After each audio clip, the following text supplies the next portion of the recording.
The European Union has made a tough statement regarding Trump's peace plan for Ukraine. Kaja Kallas states that the EU did not participate in developing the plan and has its own vision.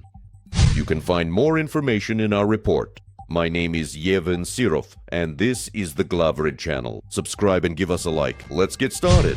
The High Representative of the European Union for Foreign Affairs, Kaja Kallas, commented on the United States peace plan regarding the war in Ukraine, stating that for this agreement to work, it needs to be supported by both Ukrainians and Europeans.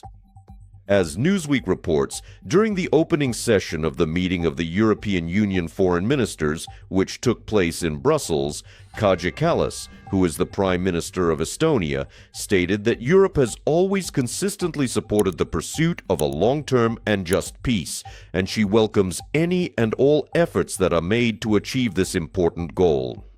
Of course, for any plan or proposal to work effectively, it is absolutely essential that both Ukrainians and Europeans are involved and committed to the process. This is absolutely obvious, she stated. Kallas also emphasized that in this war, there is one aggressor and one victim. And so far, there are no signs of concessions from Russia. If Russia truly wanted peace, it could have agreed to an unconditional ceasefire some time ago. But tonight, once again, we see the bombing of civilians, she added. Responding to a question about whether the European Union participated in the development by the United States, Kallas said, "As far as I know, no." She also reported that the plan will be discussed today by the foreign ministers of the European Union countries. According to media reports, the United States plan envisions that the Ukrainian army will be withdrawn from the entire Donbass, and the size and combat capability of the armed forces of Ukraine will be reduced.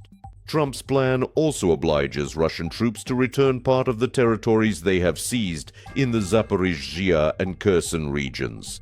The plan also provides for Ukraine to abandon its demands for the deployment of peacekeeping forces and for joining NATO.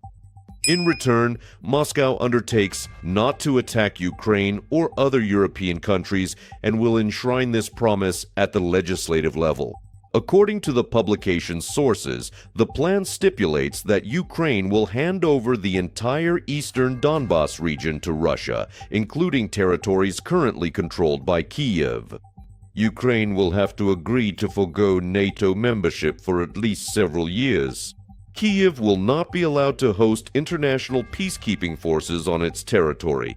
In return, according to officials, Moscow undertakes not to attack Ukraine or other EU countries and will enshrine this in law.